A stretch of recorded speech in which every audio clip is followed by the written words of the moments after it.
Hola Mami, welcome to La Mami Life Podcast. Today we're kicking off our Mes de la Mujer series with a conversation that feels deeply aligned with what this season is all about: identity, reinvention, and community. I'm sitting down with Arezo, founder of Mommy Me Dance Málaga, a space where mothers and children come together through movement, music, and connection. Arezo's story goes far beyond dance. She was born in Afghanistan and raised in Germany as a refugee child, former academic researcher in social inequality, and now a mother of two, rebuilding her life in Malaga.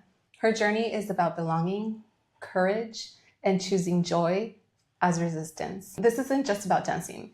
It's about creating a space where mothers can fully be and reconnect with themselves and their children. Thank you so much for being here. I really appreciate your time and your energy to be here. Thank you so much for having me. So can we start from the beginning? So tell me, you have such a strong background in academic and research and social inequality and education and migration. How did that version of you become or started creating the Mommy Me Dance community here in Malaga? So when I was in Germany, my focus was on migration, racism, gender inequalities, and general societal structures, how they work. So it was very academic and very mind focused, so to say. So I was very good at what I did, and so everything came to me, so to say. I got offers for scholarships, so it was like a no-brainer that I'm going this path. But I always had this feeling inside of me that it's not my path, that it's not something I chose, but it was more like it was open to me, like, because I was good at it. And this is the problem: if you're good at something but you never have chosen it, it's really hard to say to change paths. Exactly, because it's so pretty and perfect. And it's so easy because literally the scholarships, they were so great. They gave me money for me to do my PhD, you know, and it's like, it's crazy to say, no, I don't want this. Right. And it was easy for me to do it because I was really good at it, and so there was little reason for me to say I'm going another direction, especially because I was not really confident in what I really want, because I never asked myself this question. It was more like I'm just doing what needs to be done. And so you were going with the motions and with the flows, and so life. You were good at it, which means you probably did a lot of positive changes, and it makes sense that you probably weren't ready to take that change. So what happened that clicked and made you change? So it was not one thing, but it was more like a process that happened, and it started when I got pregnant, to be honest. So motherhood is like really, it's something like the shift started then, because at that point when I was pregnant with my first daughter, it was a high-risk pregnancy, so I had to stop working, and I was just laying in bed and being with myself with nothing to do. With your thoughts. Exactly. Being pregnant, which also brings its own fears, insecurities, and also I've reflected at that time a lot how my childhood was, something I never did before. Okay. Before I was just living life, and I was like me, myself, and I. But then there was a human inside of me, and I was responsible for its life, and I was responsible for its development and everything. And so I started to think. At that time, I was noticing that each time I wanted to work on my PhD, I was blocked.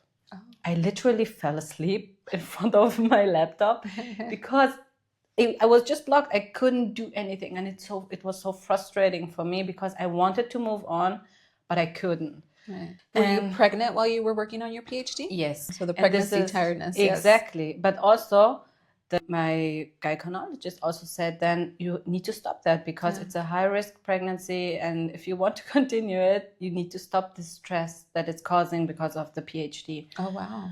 And at that time, I was Googling why blockages come up.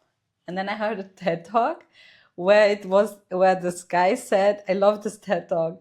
He said, blockages are always messages. Oh. And then I was going into it. I was like, what do you want to tell me to the blockages? The universe, tell me. Yeah, so why am I feeling like this?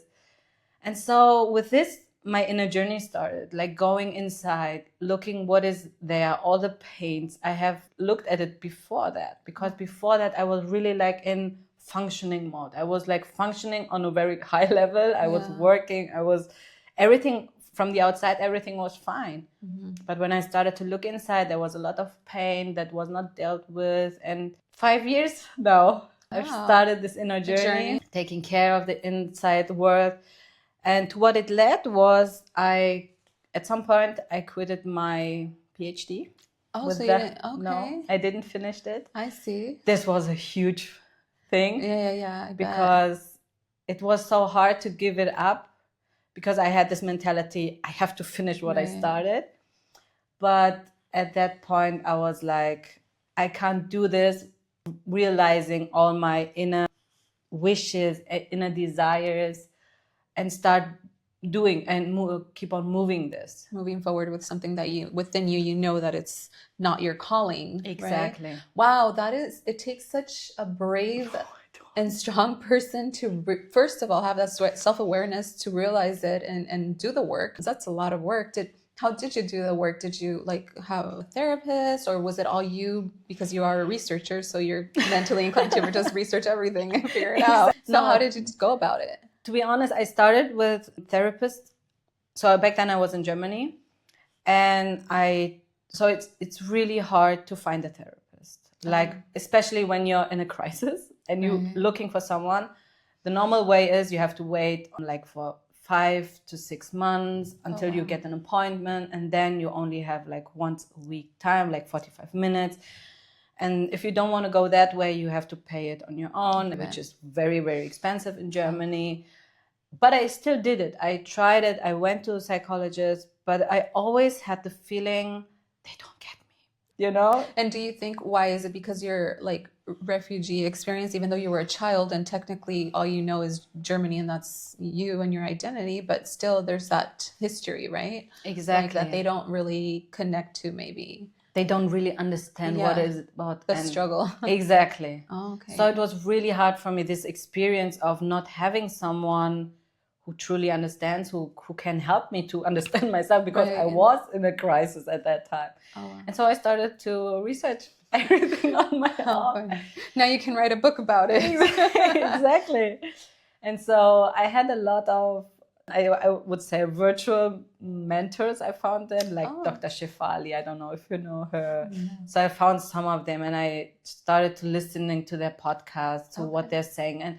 And I really chose what was calling to me, you know, what felt aligned to what I was feeling inside. And then I was just, so imagine me like being 8 months pregnant, walking through the woods in Germany and listening like for hours to this content, absorbing, and then going home and working on it, writing. I have like 10 diaries from that time where I was always like writing everything down, analyzing. That's your manuscript already. Exactly. That's amazing. Yeah. So this was the work I did on my own then, and it really helped me. Wow. So you were pregnant, you went through this process and in your work, and you really did the work. Yes. So then you had your firstborn, right? And you were still in Germany. And then what happened? Like, did you have postpartum blues, which is very typical to go through? Did anything, like, did it really help, all the inner work you did to go through this another new change, which is motherhood? So to be honest, I was so deep into this work, and I was really, I got energy from it. You know, it gave me so much energy, because finally I was doing something for myself. This was really the first time, because when I was a child, I helped my mother a lot to go through all the bureaucracies and all the things that were happening in Germany. My mom was alone with me and my 2 younger siblings. So I had a lot of responsibility from a very young age. And so this was my path. Like, I was the one who was taking care of everything else. And this time was like something, I owned it for myself. And I said, okay, I need to take care of myself and of my inner world. And when I got my daughter, it was like really joyful moment. I was really happy. I used that time to be with her, to enjoy her, and at the same time work with my inner child. It helped me literally to become a mother, to take better care of myself and my inner child. Wow, what a full circle. That's amazing. Yeah. So, and that you almost basically by yourself, you went through the motions and leaned into yourself and that inner child. That's a wonderful story. And I feel like it's important to share it so that other moms that maybe feel that way, like, okay, I'm going through the motions, I'm working because I have to, or I went to school because I had to, or like maybe the migrant story where, at least where I'm from in LA, like a lot of us, we were the translators. Yeah. So if they had to do any, we were, we're the lawyers, but you're a little 10-year-old translating and advocating. So that is definitely what you're saying. You end up like growing up too fast. Yeah. And being responsible, the responsible little girl. Like, were you the eldest child or? So I'm the fourth of 6 children. Oh, okay. But my mom and I were alone in Germany because we couldn't afford to flee as a family. Oh. So my father and my 3 elder siblings stayed back in Uzbekistan, and I came with my mom to Germany with my younger siblings. And at that time, I became the oldest. Yeah. By default. So it was like, no, this is actually not my, but I had, right. There was no. And you were a baby. You were 5. Did you say 5? Wow, that's amazing. Oh, you're so strong. Thank you so much for sharing that. Thank you. So you had your baby and you did the inner work and you had the time. I mean, you were so fortunate that you had the time. This is it. That you had the time to pause because you were pregnant and it was a high risk, which is what a blessing. Exactly. It was like the universe forced me and gave me like everything I needed. So just sit and work. And honestly, the fact that you took that and turned it into a positive instead of focusing on the, oh my gosh, it's a high risk pregnancy. Oh my gosh, worrying and making it worse. Yeah. You actually, use that to your advantage. And definitely, I like that, how the universe was talking to you and you listened. Because a lot of the times we just ignore it because it's more comfortable. And comfortable in a sense where like, this isn't right, but you're still doing it. And it's not comfortable, but it is more than it realizing. Is what Yeah. Wow. And then how did you end up in Malaga? So I quitted my PhD, which was this was one of the biggest steps in my whole life.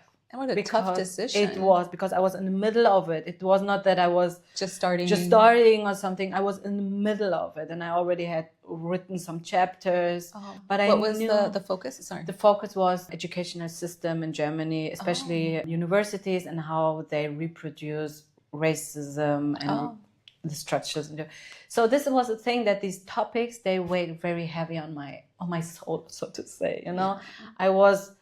I was someone who lived racism in Germany on a daily basis. I saw it in my family. I saw it with my husband. So I felt it myself. So I saw it every day, and then I had worked with it every day. So it was in my mind like 24/7. It was so heavy. It was so heavy. And this was also something I learned from childhood, like taking all these heavy things and then try to find solution for it. Being from Afghanistan, being a woman, it was like from the childhood, I was like, no, it's not fair that the women in Afghanistan live like this. They shouldn't be suppressed. They should be freed, Wow. So I grew up with this inner urge to solve all the world's problems. To fight, to solve the problem. Wow. Exactly. It has its beauty, but it has also its downside, because at some point it weighs very heavy on the soul, and then being like really happy. Yes, because in your brain you're thinking like, how can I be happy when I know that this is going on over here, and you feel that guilt. So if you just ignore it, you're a bad person. Exactly. So these were the things that were really keeping me back from going into something you had joy for, or you were passionate about. It felt like it's not allowed. Because there are so many problems that need to be solved. And who's solving them? and how do you take the time and go and enjoy yourself? Like it's not allowed. Wow. That's heavy. It was. So do you feel like motherhood changed that in a way to help you see the joyfulness of life and bring that outside? Definitely. Because it was at that moment that I asked myself, what do I want to give my girls?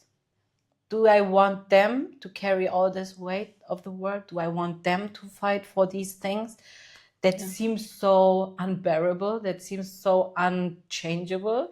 I don't want to say that it's not possible to change, but it must come from a place of hope and of strength, Not and fear. not from a place of where you think you have no other choice than to do this. And this was where I was at that time. And so I decided at that moment that I have to stop in order to give my girls a chance to be free. If I want flourish. Exactly. Because otherwise I will keep them in my issues, And that energy. Yeah. Wow. So then after your firstborn, you stopped your PhD. Exactly. And you resigned basically. Mm-hmm. But it was not like I got my baby and then I resigned. It took me like 1.5 years. Oh, so you continued doing the research and writing and I tried with a baby, It's what can you no. do with a baby who Nothing. doesn't sleep? You don't sleep. Exactly. And your brain needs to sleep. Exactly. My brain was like totally, I was breastfeeding and everything. And so as far as I could work. But imagine the stress. I had a baby. I had this inner work going and I had my PhD going. Ooh. So it was a lot of pressure. And because I had a scholarship for my PhD, I always had to give feedback where I am and how I do it. And so it was a very intense. So like a full-time job and studying and it was a lot. It was a lot. And also I put a lot of pressure on myself because I was like, just finish it and then it's done and then you can enjoy. This was a point because I was like, I can't enjoy my baby because I have to do all this work. Yeah, and it's lingering there like a dark cloud. And with the PhD, it was 24 hours. I could work all day. And still not enough. It's exactly. I could literally work every day. And so it was very hard for me to just have a break and just let it go. And so it took me a time until I got to the point where I said, okay, I will just quit. Wow, so brave. And so what happened when you said officially, like you're quitting? What happened? Like the first person I told was my husband. And he was like, what? Oh, you can't finish this. He was like, at first he was like, no, let's just finish it and then we will find something else and then you can do whatever you want. And I was so angry at that time at him. I was like, no, how can you not feel and understand it? I would just want to stop it. And then he was like, okay, I will So he was support supportive. you. Oh, that's good. And then the next person I had to tell it was my professor. And she was like, she couldn't believe it. Because she was like, she really didn't say anything. She was just looking at me as if I'm going crazy. Because she was like, what's the problem? You're so good. Everyone. So at that time, I gave speeches in front of a lot of people. I was like, on a regular basis, I was called from other universities. They called me to So you were the expert. Exactly. I had a really high expert level. And she was looking at me like, what is going on? You're going to throw it all away. Yeah, why? So she couldn't understand it because she went that path up until the end. She was like on a very high stages. And she was like, the way is free for you. So what is your problem? And she really was asking me like, okay, but if you want to stop, but what do you do then? Like what's and next? This hit really hard because I didn't know. But you just knew you didn't want to continue Exactly. that path. And this was the scariest thing, breaking up, not knowing what comes after that. Yeah. And then when she asked me, I said, I don't know, maybe I'm starting photography or something. Because I love photography. I love these things, but I never gave myself permission to go after it. And she couldn't believe it. She was like, and then she said, maybe it's something with being now a mother and now being overwhelmed. And she was like, I will give you 1 year. The doors will be open. If you change your mind, you can come back. And I thought it was, at some point, she meant it very nice. But for me, it was like, no, just respect my decision and let me go. Right. Because if the door is open, you don't have a clean cut. But I said to myself, okay, no, I have to do it out of respect to myself. And then I said, I could have done it. The thing is, I could have finished it, but it would make me so miserable. And I would lose another 2 years maybe. And then your baby. And then my baby, that this special time, this beautiful, and I didn't want to. It was like, what do I have to pay for it? Exactly. Wow, you are so brave. And I'm sure that a lot of the moms that are listening to your story can probably relate. Except a lot of us didn't take that leap. And even though deep in our heart we knew that like we should have probably quit a long time ago. Yeah. You know, and then when you finally do it, it's so liberating. It was. But I have to say it was not an easy decision. First of all, like being that the decision is accepted, and the second thing is like my partner was really supportive of it. That's so amazing. I knew that if I leave, things will be still stable. Right. And the third thing, what made it really, really hard was that there was no alternative. So the question to like what are you gonna do now? And this was so painful because I grew up like always like in hustle mode, you know. I was hustling and I was never asking myself this question: what do I want to do? Wow. So it was always like, what do others need? How can I help others? Or what do they expect from you? What do they expect from me? I was always in performance mode, you know? Yeah. And if you're in this mode, you never can create a vision of what do you really want, you know? And so when I stopped this performance mode, there was a gap of nothingness. Oh, wow. Because you can't expect that you stop it and then magic. then the magic happens and then the joy is there and waiting for you. No, there's nothing. Work. Yeah. It's like you have this emptiness. It can be beautiful, but it can be very scary because you don't know. Now you can do whatever you want, but exactly you don't know what you want. Yeah. And so in this space, it was really hard to just help myself. Wow. And to just be with the uncomfort of not knowing, of insecurity, of also the pressure from outside. Like, what are you going to do now? Or you threw all away like your whole career. Exactly. You were an expert and now you're nothing. You're a mom. Yeah. It felt like it felt like a decline from the outside, but from the inside, I was like flourishing. Like it was like the first time I could breathe and I could just be with myself and I could just feel life as it is. So you didn't feel the need to like jump on a project right away or like get busy with X, Y, and Z? To be honest, I didn't know. I didn't know because there was this space of nothingness. I didn't know. And I was sat with it. Exactly. Wow. And it was not easy because of course everyone was expecting something from me and I was sitting there and I didn't know what to do. And also like having quitted my PhD was also, it was liberating, but it was also part of my brain was like, you didn't finish. You chose, failed, huh? Exactly. You chose something you didn't want. And what if you choose now the wrong thing? Right. And with that feeling, with that fear, I was like doing nothing. Because you're afraid of taking a misstep. And then again, you're back into that cycle of just doing what you have to because you chose, you decided. Exactly. Oh, that's rough. So how did you handle that mental load? So first things first, I was like, okay, now that the PhD is gone, the second thing that was lingering in my heart for a very long time was moving to Spain. Oh. So my partner and I, we have decided like years ago that we will be living at some point in Spain, but we never took the leap. Did you vacation here or why Spain? Yeah, like 7 years in a row, we always came on vacation to Malaga. And everyone was like, hey, there are a lot of other places in the world. Countries. Do you want to go? And we were like, no. We have to find out where our home is. And every year we came here to Malaga and we just explored the little towns. And then felt like, is this our home? Is this where we want to live? And every time it was a yes. And always Malaga ciudad. Like, yeah. Okay, how funny. And so after having this hell yeah, yes, this is what we want. But then we hadn't the opportunity, like, how do we do it with work and all the things, like, how do we manage to live in bureaucracy? Exactly. Yeah. And then I got pregnant. And so things shifted, but it was always in our heart that we want to go to live in Malaga. Yeah. And so this was the next decision that came. And then we said, okay, let's just move now. And then we packed your bags, packed everything to go, girl.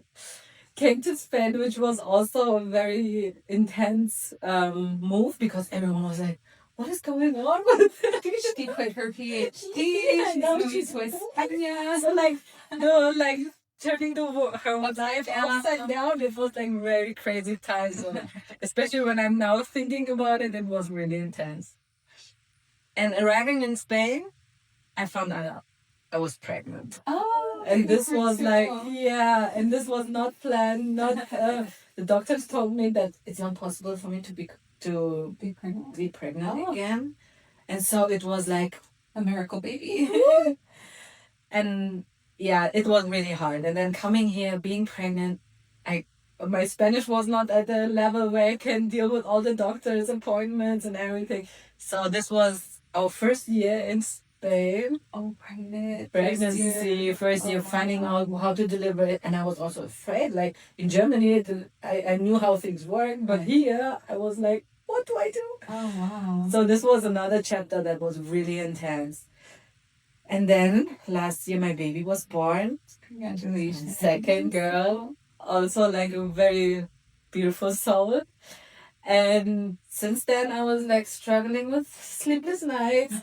Mom brain. All over again. 2 babies. Exactly. 2 babies. Complete new stage of life. Because like with one is one thing. And with 2 is like a complete new.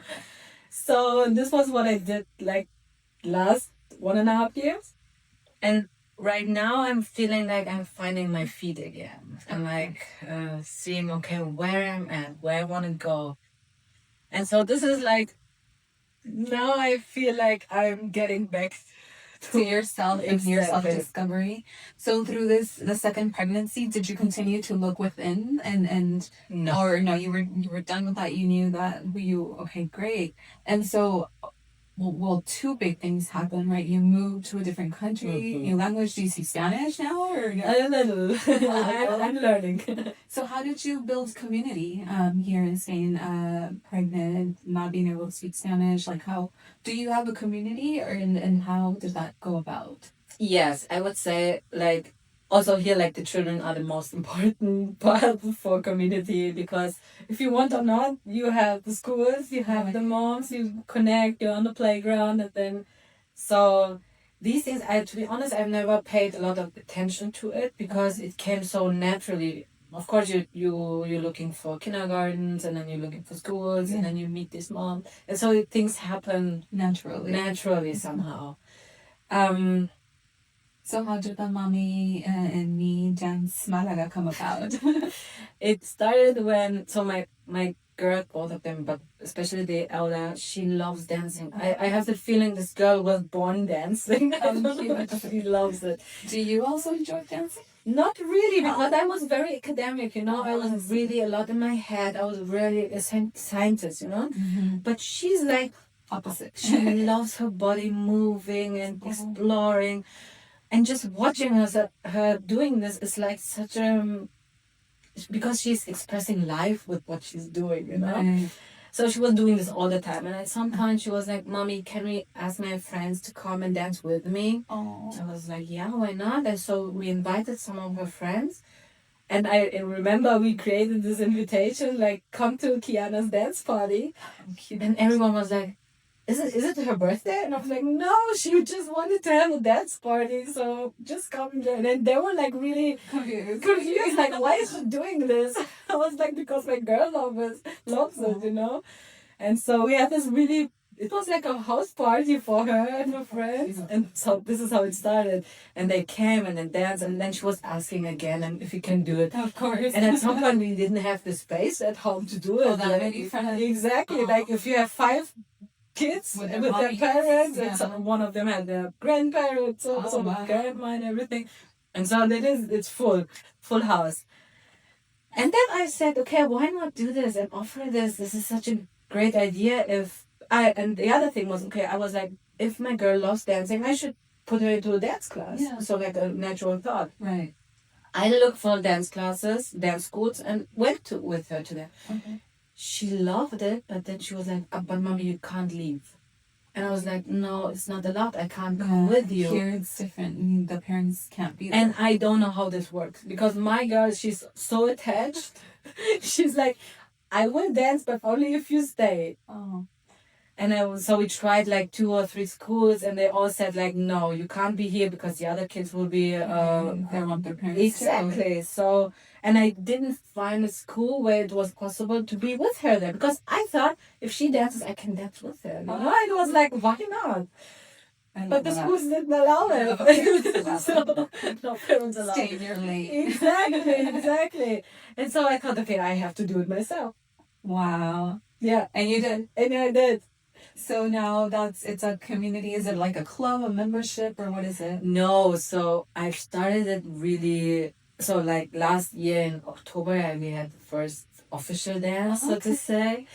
So it's a new project, and it's in the process of getting to life or becoming to life. But it really started like, I will do something for my girl so she's happy. I hadn't had the thought that it will become something bigger, and now it's like I can feel that the moms who come there, they're so happy because they have the same thing with their kids. They are very strong bond, and they want to do it with themselves. And I'm like, why not? Why should we give them away so we can sit outside and watch on our phone, look at our phones? You know, like, why can't we spend this time together?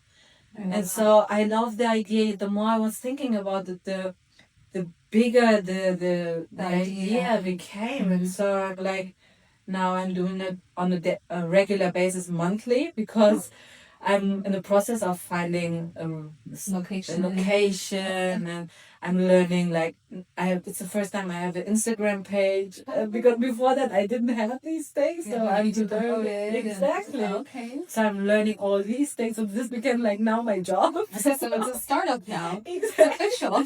We're launching. And so, what are the ages? Like, if mommies that are listening are interested, what age group are you looking at? So at first I said, okay, you can come with a newborn and dance with it. You know, why not? But then after doing it like 2 or 3 times, I thought, okay, maybe for the very small ones, it's too loud, it's too crowded. The children are screaming, they're going wild. It's a dance party. It is, and they're so wild, they're so free. It's so beautiful to see it. I love that. And so I thought, okay, maybe there should be at least one, so they're not that overstimulated. And so maybe one is good. But on the other way, I was like, okay, if they're in the sleigh thing, maybe the moms there can also join. So it's up to the baby and also to the mom and how the energy is. I see. And then up to how old? How old you want? You can come with your teen if they want to do this. But I think the oldest kid was like 7 or 8. Okay. And they enjoyed it so much. I bet. I tell you, they love it. Dancing is so freeing, especially if you're in an environment where you're not being judged, where you can just feel free to just dance free and let it all out. Exactly. So in your dance parties, are phones turned off? Or is there a rule? We have very little rules. Okay. So some rules are like, no, we respect the other's space. We ask if the other one wants to dance together. These are things like for the children. But other than that, we don't have any rules. And I think this is very important. So there's no choreography. There's no perfection, like perfect moves or anything. On the contrary, we just move as we want. We move. Everything is fine. You can be silly. You can be pretty, you can be whatever you want, you know, and they really enjoy it. So the thing is that most of kids, they start dancing with their moms, but at some point the moms getting to other moms and just starting having their mom moments. So also the moms connect and the kids connect, and then they will start dancing together, and then they're changing, they're coming to and you feel like how kids, they ease just up, even though they don't know each other, because they're not. So, of course, there are a lot of friends of my girl, but for example, the last party, none of her friends could come because they were all sick. And so all the kids that were there, she didn't know them. But at some point, they just ease up. They don't care. They just play and dance together and dance with their mommies. Wow. So it's so beautiful to see. I love that. That's such a great community you're building. So right now you're doing it monthly and you're finding a location, a more permanent location. So we'll go ahead and follow you at Mommy Me Dance Málaga. Okay. And then do you have a website? Also, exactly. Also Mommy Me Dance, and then... Okay. Mommy Me Dance Málaga. Exactly. Awesome. Well, hopefully we can join you at the next one. Congratulations. You've gone through so much, such a wonderful story. We hope to read it someday in your biography. I love it. And thank you for sharing with us your time and your heart. So we really appreciate it. And you know what? I'm going to go to one of your classes with my 2 kids. Experience. Yeah, actually, some of my fondest memories are growing up with my mom taking dance classes. She would come and she was one of those moms that would stay and dance with us. So those are actually great memories, and I would love to be able to, do that with my kids. And you're right, here in Spain, that's not a thing. Exactly. So I'm so glad that you're, you're making a change. So that's not available. I'm doing it. I love it. You're fixing stuff again. Exactly. But with a lot of joy. Yeah, joy is so important, and I love that you're bringing joy to families. Thank you. Yeah, well, thank you so much for having me and giving the space for sharing.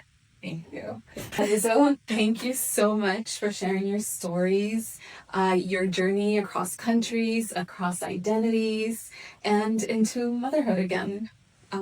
What you're building is proof that community doesn't just appear, it's cultivated. And sometimes the bravest thing a woman can do is follow joy. And to every mommy listening, remember, you deserve to be in spaces where you feel seen, safe, and fully yourself. Thank you. Yes.